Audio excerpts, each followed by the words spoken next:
everyone, my name is Victoria Moreira and I'm the Executive Director of the Enid Symphony Orchestra, and today I have the privilege of interviewing Douglas Newell, who is our Artistic Director of the Symphony.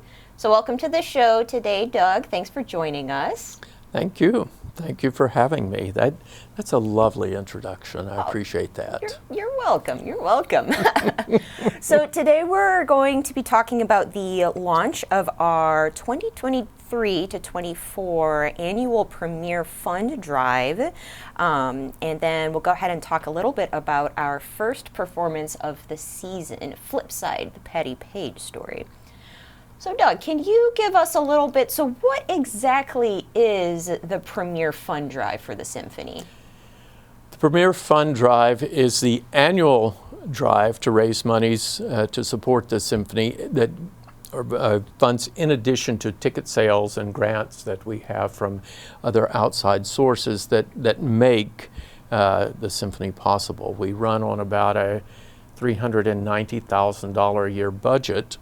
And so it's obvious that we need to raise some funds in addition to just selling subscriptions and selling single tickets. Mm-hmm. We also sell advertising. We lease our facilities for many events, everything from wedding receptions, quinceañeras, birthday parties, baby showers, you name it. We do it all. Mm-hmm. Yes. And so we have sort of like that source of income, and then, we also do season subscription tickets. We also do single tickets, but I believe single tickets really only account for, 10 to 15% of our annual income? Ticket sales altogether, both subscriptions, people who buy a seat for the entire season, as well as single tickets income probably reaches the 15 to 18% level. So you got another 80% of funding that needs to be raised. And of course, a bit of that is concert sponsorships also. Yes. And we have received some pretty substantial donations thus far, but they have to be matched. Can you tell us a little bit about that and what matching entails, maybe for those of us who are new to giving? Well, the way it works for a nonprofit is grant makers or individuals. We have one individual, and we have two grant-making organizations that have already this year made pledges to us of a total of $99,000. Now, we need to match that before Christmas because the bulk of those monies do not come in until after Christmas. Yes, and of course, we have three large productions coming up before that. So often grant makers and benefactors will ask that you match dollar for dollar what you receive from them. And be able to verify that. And we've had tremendous success with that, especially coming out of the last 3 years. We've had extremely generous people. It is a never-ending process in one sense, but it's a necessary process. And I think the people, the organizations, the foundations, the businesses that really value true quality of life in Enid are very forthcoming in their support for us. Right, yes, exactly. And when we kind of go back to the matching sense, I know 99,000 sounds like maybe to the, maybe to the average person, it's quite a bit of money, but what happens if we don't match that? Is it we don't get that funding, or how does that work? We don't receive the portion we don't match, or the funding that will be taken into consideration by the review panels for these various organizations, and they may reduce the amount of funding in following years. And for how long have we been doing this annual fund drive? And Day one. Day one, like 1983 yes. Day one? No, right when Adam first appeared. Yes, it's actually since chapter 2 of the Bible. since the symphony association. It was originally the Enid Phillips Symphony Association and then the Enid Symphony Association. Since it was founded as a nonprofit, it has guidelines, tax guidelines, by which we may raise so much money to operate on, and not more than 10% of that unless it is invested in endowments. And we have a number of gifts that have been bequeathed to the Enid Symphony Orchestra. We have that through our own investments. There's some at the Cherokee Strip Foundation, which are for the benefit of the Enid Symphony Orchestra.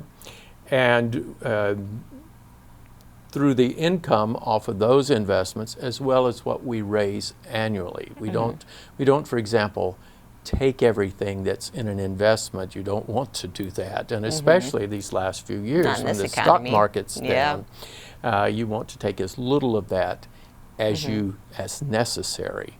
And you have to be very savvy, very careful about that. So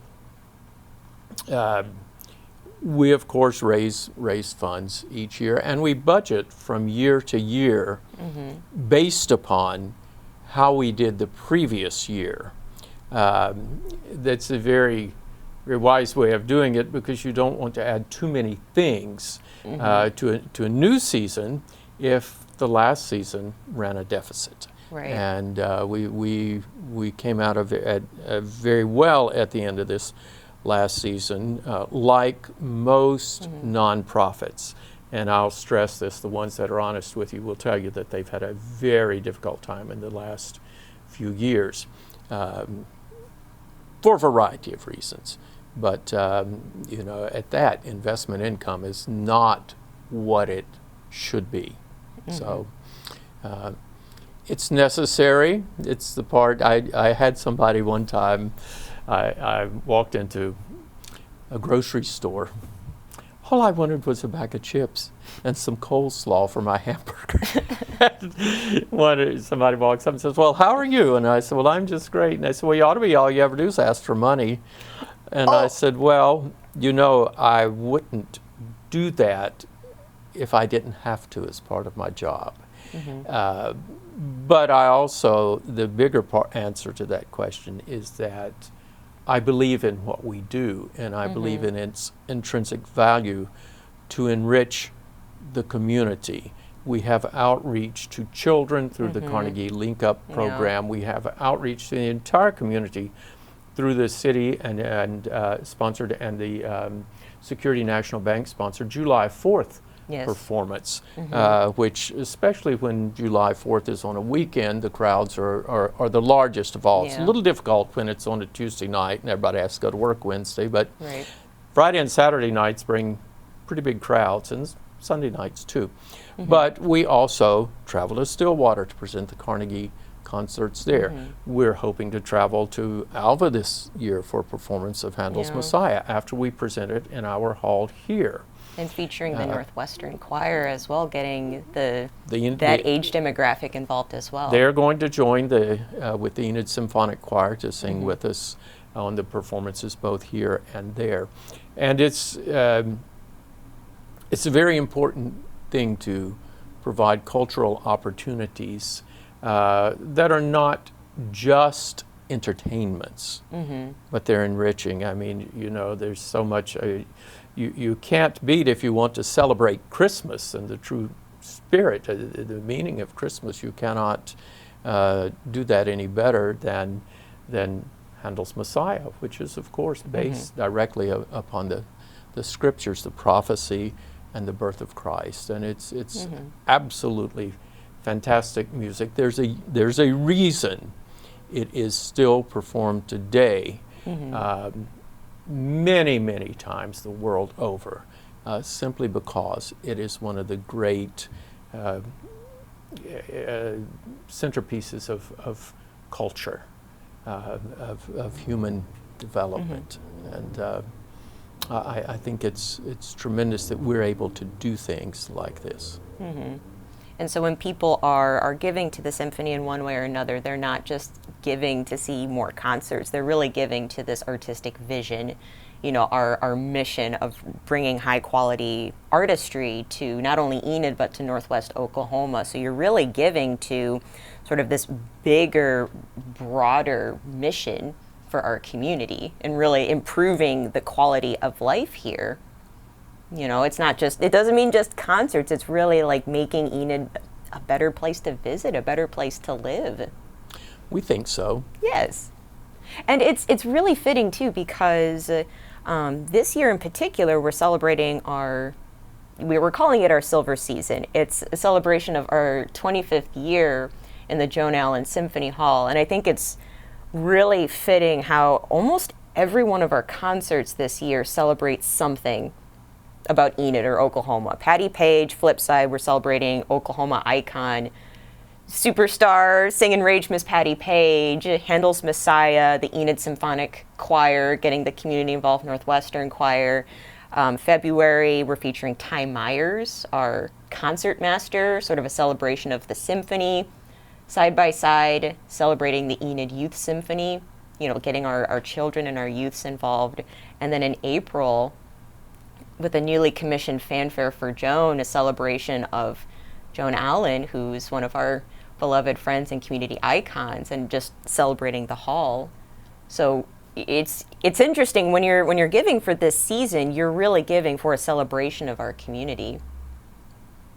Well said. I like that. No, it's absolutely true. Mm-hmm. And it's significant that what we present is not just music that, oftentimes people say, well, I appreciate what you do, but I don't, mm-hmm. I don't think I would enjoy that. Well, you mm-hmm. don't know, you don't know the answer to that question. Let's put on our critical thinking skills. It's time now to realize that Googling something for 20 minutes does no good mm-hmm. as far as it does not equate you with the knowledge of a well-written book by an expert in a subject. Walk in the door, see the place. Mm-hmm. We have folks that have come from all over this state. I had the joy this past weekend of meeting Drew Edmondson. I did not know him. He's former Attorney General for the yes. state of Oklahoma, and mm-hmm. he was here for an artist reception for Sherry Gruber at our for Sherry gallery. And he's a good friend of their family, and he was absolutely, we took him into the Symphony Hall, mm-hmm. and he was absolutely amazed mm-hmm. that is here. And like I say, you mentioned the last concert of the season being a silver celebration. I first thought she was talking about the fact that I woke up this morning, looked in the mirror, and my hair isn't brown anymore. And this is absolutely the first time I've admitted that in public. It's still brown. It is at the roots, I'm sure. Yes, exactly. Somewhere you have to look at the roots. Behind the brain matter. It's in there. It's brown. I can assure you. It's somewhere in there. You just got to believe. It's darker than yours ever was. But anyhow. That's true. That's true. At least the pictures I had yesterday make it look that way. But nonetheless, the silver celebration, I don't get the idea that the symphony's only 25 years yes. of age. Actually, the symphony started... The beginning started in 1905 with the Enid Players, and it's a very wonderful history to see how that went mm-hmm. through the transformations of being affiliated with Phillips University. It's being the Enid Players, mm-hmm. the Enid Symphony, the Phillips University, the Enid Phillips Symphony, and now it's the Enid Symphony Orchestra again. So mm-hmm. In all of its transformations, it has added to the high quality of culture in the city of Enid throughout the years. But we're celebrating, for sure, 25 years in the Enid Symphony Center, and more specifically, the orchestra mm-hmm. playing in Joan Allen Symphony Hall. Mm-hmm. So it's very dear to us. We are working on a commission for an mm-hmm. artist to do a rendering of the hall the way we first found it in 1997. And as well, you mentioned the Fanfare for Joan, mm-hmm. which is in the early stages. I'm going to get myself in. Anyhow, it's in the early stages because it's going to be a piece of music that celebrates many of the pieces of music that Joan enjoyed, that she heard in the Symphony Hall or other places around Enid. So it's going to be a rather interesting little fanfare. You know, all the notes are the same in all the pieces. It's just they're in different order. Yeah, just rearranged a little differently. Sure. Once you know the basic 88 notes, you just go from there. You repeat some here and there. Don't tell any composers that. But you do it in a different order. Yeah. You know, well, the good ones know that. Yeah, definitely. Yeah, it's a good thing we're performers.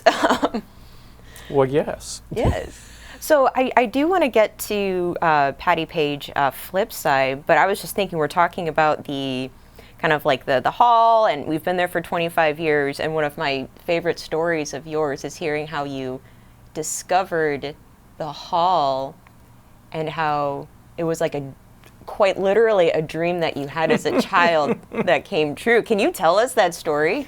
Well, it was a dream. It was actually a rather scary dream at the first part, but ever since I was a child, I had this recurring dream of being trapped in an abandoned building. And I might have had it 2 times a week at one point. It might have been 3 months later, 6 months later, week after next. It might have been 2 years before I had it again.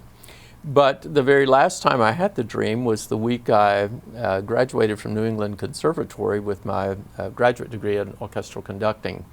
It was Tuesday or Wednesday of that week, I can't remember exactly. But the dream involved being trapped in an old building with no place to go except to climb steps, literally in the dark, and get to the top and start opening doors. And when I would open doors, it would, I would see all these gilded European palatial type rooms, and just be absolutely amazed at what I was seeing. And then, of course, the dream would end, you know, and I never paid much attention to it. So in 1997, we were planning to end the 97-98 symphony season with a production of Mozart's opera, The Magic Flute, which is a very thinly veiled, contains a very thinly veiled Masonic induction ceremony. You know, there's that old myth that he was knocked off because he revealed secrets in that opera. That's not true. He was a very ill man. Anyhow, so I was at the Doherty Press at the print shop getting a brochure planned out for the next season, and Greg Smith, a good friend, walks in, and we were talking about the season, and he says, "What's next?" And I said, "Oh, we're going to end with The Magic Flute." And I knew his Masonic office and his connection. I said, "And I want you to get us to go down to Guthrie and play in the Masonic Temple to present the Magic Flute there." And he said, "Well, I'm not going to do it until you do it here first in the old temple in the Knox building." And I said, "Well, I don't know what you're talking about." I'd lived here about 14 or 15 years then. And he says, "Well, meet me after lunch at front door. I have a key. We'll go in and look." And so we go in. It's raining and cloudy and stormy outside. And he has a cigarette lighter, and we climb the steps. The elevators didn't work. There was no electricity. And we get to the 4th floor, and it looks like you're in King Tut's tomb, literally. The decor was determined. It has not only a Masonic connection, but also in 1921 rather, King Tut's tomb was opened and discovered. So the Egyptian motif was also a very popular decorating motif at that time in history. Anyhow, so we start opening doors, and it looked like the remnants of Vienna after World War II, after all the bombings. It was absolutely filthy. It had been abandoned since 1946. Windows were broken, pigeons were roosting on the original chandeliers, and we walked all around, and I don't know, we were up there about an hour, and we got to the center lobby, and I stood in the center lobby, and I just closed my eyes, and the dream popped into my head. and there it was. But I also saw, I just spent a week with the New York Philharmonic at Lincoln Center, I saw this as the connecting plaza of these three main rooms, the Blue Lodge, which became the Symphony Hall, the York Rite Room, which became the Eleanor Hornbaker Banquet Hall, and the theater, which became the Park Avenue Thrift Theater. So my imagination went wild. I started inviting board members up to see it, and that was on the 14th of March. At the board meeting, the 24th or 5th or 6th of April, the board voted to give me 5 years to raise $300,000. So we put together a steering committee, and Joan Allen and Betty Elton were co-chairs of that steering committee.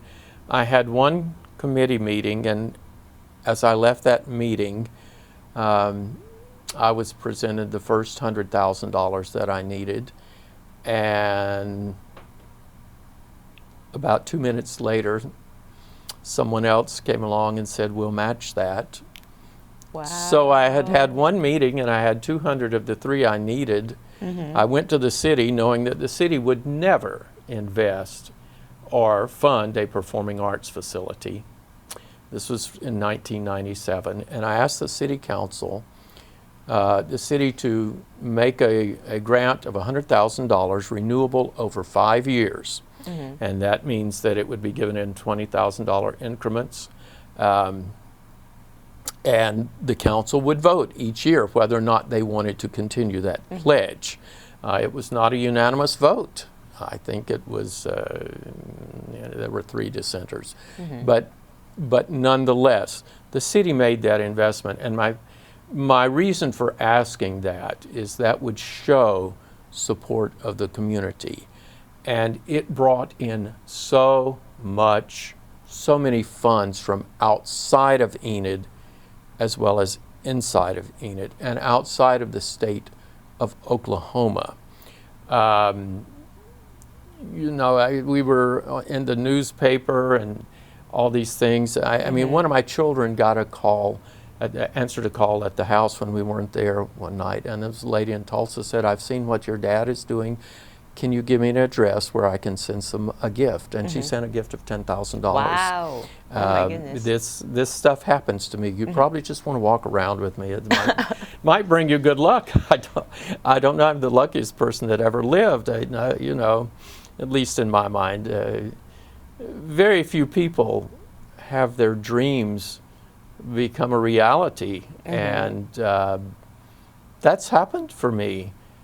And not only that, I am able to conduct this marvelous symphony orchestra, which was another dream. And you know, I mean, it's all worked together so very well. I guess a charmed life is the best way to say it. Right. I guess to quote our Backstage Stories performance that we did earlier this month, anything is possible if you're Doug Newell. Well, let's be careful there. Let's put the brakes on now. I'm still, you know, just a few years ago, I reached my ideal playing weight for Pop Warner football, and which I always wanted to play. Actually, I wanted to play at Duke when I was a kid. I knew I was mean enough and had a good arm to be a quarterback, but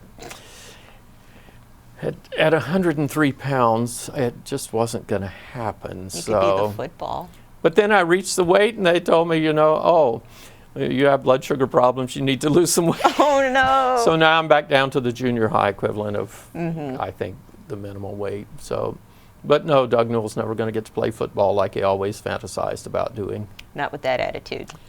All right. Well, I tell you what I'll do. When we finish, we'll get in the car, and we'll just go down to Norman. Oh boy, that was a slip. We'll go down to Norman. Yes. And see Brent Venables and just see how he could put me to work there. Worst he'll say is no. Well, somebody has to carry the water. That's true. or the Gatorade. Yeah, whatever they drink nowadays. Yeah. Powerade. We're not sponsors of Powerade or Gatorade. So yes, I am an OU fan. Yeah, cool. So, and for those of you who just turned are contemplating turning the channel or whatever else, just look at the shirt and look. It's Auburn. Anyhow. Yes, best of both I love worlds. to do that to my friends. Yes. So, kind of we've gone over sort of like the significance of the hall and the history of the hall, a little bit about our premiere fund that we're launching. I'd love to talk a little bit about our Flipside the Patty Page story production. Tell me about it. This sounds exciting. Yeah. So we're bringing in an off-Broadway musical produced by Greg White. He's based here in Oklahoma, really depicting the life and work of the singing rage, Miss Patty Page, as told through two versions of her. One who's in the prime of her career, doing all of these things with sort of her crew and her fellow musicians and everything, and then an older version of her sort of past her prime, so to say, and she's in an abandoned performance hall with a microphone, and so she's just sort of recounting her life through that lens. And so it's a very, very fascinating, very, very cool production. It's a small production, cast of what, 6 or 7? And it's a cast of 6, Yeah. and it's a backup band. It's just a studio recording band of like 8 players. And it will match exactly the soundtracks to her original recordings. Patty was one of the first phenomenons in the recording industry because she was the first singer to do multi-tracking. In other words, when you hear the backup female trio to her singing, she sings each of the parts. That's all Patty Page. So you're sitting there and saying, "Wow, that really blends well. They picked it really 3 singers to accompany." Yeah. It's her. And it's, But it was done with tape and splicing and cutting and things. So it's a very, very fascinating. Today, singers don't even sing; they just run the recording and lip sync, and it's like, and they have pitch bend, which. The ones that can't sing in tune, it makes them auto-tune. Auto-tune, yes. Some of the guys call it pitch bend, which it does. Yeah. And it's actually crazy because that was her sort of creating her own backing tracks. It was unintentional. Her backup singers were part of a musician strike. And so they were not at the studio, and they needed to do the recording, and her producer had this idea, why not just, use this tape recorder and record, yourself doing the different voices, the different parts, and we combine those and then you sing along with that. So it was sort of driven out of necessity, and it, she became famous for being the first one to do this. Quite a singer. And if you've ever heard the Tennessee Waltz, I was waltzing with my darling to the Tennessee Waltz. Or how much is that doggy in the window? In fact, I'm auditioning dogs for that play because we got to have a dog on the stage when she sings that song. We might even use 2 dogs. We might use one for Saturday and one for Sunday. And maybe a dog understudy too. That's right. If I could have a dog, maybe I could have 2 dogs, but someone who loves me very much doesn't want me to have another dog. But anyway, that's okay. I have a cat, if they can change the title to How Much Is That Cat in the Window? Yeah. Probably not. I think if you got like a little red laser light and ran it along the stage floor and yes, you might get that cat to run and jump in Patty's arms, but it also might scratch her unmercifully. Her arms. So we're going to I've met that cat. We're going to stick with dogs. We're going to stick with tiny dogs. So stay tuned on that. We might hold auditions. And then you also brought up a good point. We're actually offering 2 performances of Patty Page. Yes. These actually coincide with Cherokee Strip Days. So our first performance is going to be Saturday, September 16th at 7:30 p.m. at the Hall. And then our second show is actually going to be a Sunday matinee, Sunday, September 17th at 2 p.m. So backed by popular demand, we have so much interest in our Saturday show, we've decided to open up a Sunday matinee, and this is a great option if you are, bringing your family, young children, students, if you're coming from out of town. And we anticipate people from all over the state. I know Flipside, it started off at University of Central Oklahoma. It's got a huge state following. So if you're coming from out of state, if you live in, or out of Enid as well, if you live in Alva or Woodward, it's a great option for that. And we actually have quite a few things that we're offering at the hall in addition to the performances. We'll have artist Barbara Benton featuring her work on the 5th floor. We have a cash bar open before each performance. We have complimentary reception afterwards. So it's really a big concert experience. It's a date night. It's a night to go out, and everything's provided for you there. There's the cash bar, but then the reception is gratis. You don't pay $6 for the Coke at the reception or the punch, whatever. It's free. Yes, it's all provided. And you just touched on the artist exhibits we're having this year. They're absolutely wonderful in the Jane Champlin Art Gallery. There's one roughly each month of the concert season. Is that correct? We will have an artist lining up with every concert. That's wonderful. That's wonderful. The Jane Champlin Gallery is on the 5th floor, adjacent to the entry to the balcony of Symphony Hall, so you can come in and visit it. Ahead of the concert. Doors open at 6:30 for the cash bar. Concerts at 7:30. Reception is afterwards as well. You can go back up to the art gallery after that and enjoy the art. We had a great artist reception this last weekend. Sold some of her art, which also benefited the Enid Symphony Orchestra. Yes. So we provide some very interesting things. And again, if you're looking for a place to have an event, we have banqueting facilities, and we really have the best prices in town. We are limited in size, but if you're looking for a wedding reception, small wedding, I mean, we can't host 1,000 people, but if you're looking at a reception within around 250, maybe up to 3. We have some excellent spaces for that, and hope people will take advantage of that. Yes. It's also the most beautiful spaces. They're all decorated. The interior decor is by Joanne Day, who's one of the premier designers in the country today.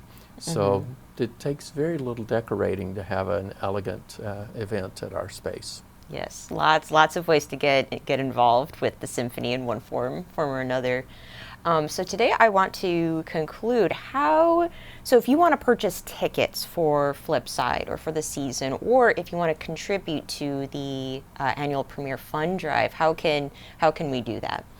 Well, there's a magic telephone number and website address there. The website address, you can go directly to it and pick out the seats that you'd like to purchase. You can purchase either single tickets there, or you can purchase a season subscription.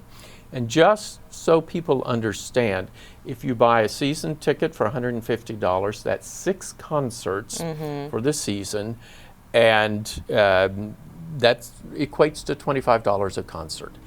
If you buy individual tickets, they range from $40 to $50 a concert. So you can see immediately the savings of buying the season ticket. That helps us with upfront income, but it also guarantees you the seat of your choice at every performance. So, and you can go online and do this. You can also call our office at 580-237-9646. You can visit our office. We're open 10 to 1 Monday through Thursday. And of course, you could purchase at the door, but then you might not get your preferred seat. There you go. There you go. And how can we contribute to the annual Premier Fund? That can be done. We can send you information if you'll call the office at the 237-9646 and have us send information to you. We do not have the address there. What address? How would you like that done? 301 West Broadway? Yes, 301 West Broadway, Okay. Enid, Oklahoma. Absolutely. We do, I believe we also do have an option of giving online if people That's prefer true. to That is new. do Yes. that. Yes. If you want to keep your credit and debit card information the safest as possible, we offer that online. And of course, we can always take checks or cash or forms of payment either in the mail or in person. We don't take free animals. Well, one of us does. But anyway, it's so delightful to be here with you today. We're just going to hold auditions for dogs. That's what we're not here to kidnap anybody's dog. We don't take dogs as a form of contribution. Well-trained dogs Yes, that's true. Our floors are very expensive, so who will be thrilled with applause and won't run the other way. Mm-hmm. So, I don't know. well, wonderful. So lots of really exciting things coming up for the symphony. Lots of ways of getting involved, and I believe that's all we have time for today. It is, but if you don't have a dog, go to the Enid SPCA and support them. They're a marvelous organization, great place to find a pet. I just had to say that because that's where We love them. that's where I get mine, and great, Yeah. great guys. Yes. Well, wonderful. Thank you so much for joining me today, Doug. I really appreciate it. Well, thank you for acknowledging the hair is still brown and there somewhere. You gotta look for the roots. There you go. That's where it's at. And thank you so much to all of you for joining us today. Again, if you'd like to purchase a season ticket or a single ticket to any one of our shows, check out our website at enidsymphony.org. Give us a call at 580-237-9646. Visit our office at 301 West Broadway Avenue, open 10 to 1 Monday through Thursday. Follow us on Facebook at Why Enid not? Symphony Orchestra. So once more, thank you so much for joining us today, and thank you always for supporting the arts in your community.